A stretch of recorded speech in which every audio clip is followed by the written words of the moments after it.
تو جو میں توجہ دلا رہا ہوں کہ جن حالات کو ہم مشکل سمجھتے ہیں اور ہر شخص آ کے یہ پوچھتا ہے کہ یار باہر جانے کا طریقہ کیا ہے، اچھا میں اپنے بچوں کو پڑھنے کے لیے بھیج دوں تو باہر چلا جائے گا وہ؟ تو میں عرض کرتا ہوں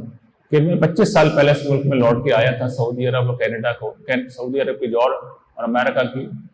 کینیڈا کی امیگریشن چھوڑ کے، اور اس احساس کے ساتھ آیا تھا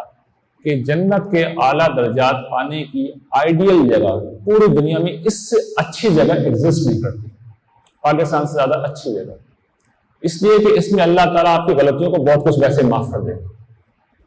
اگر آپ ان کے ساتھ مخلص ہیں، ہلکا ہاتھ رکھیں گے، کوشش نہیں کریں گے، وہ کہیں گے بندہ اپنے حصے کی جہنم دنیا میں بھگت کے آ رہا ہے، اس ملک میں رہنے آپ نے اپنے حصے کی جہنم ویسے فیس کر لیے،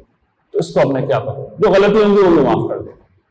اور چونکہ حالات مشکل ہیں تو چھوٹا عمل بھی اللہ تعالیٰ پہاڑ کی طرح بلند کرتے چلے جائیں گے۔ قیامت کے دن اجر پانے میں آپ سب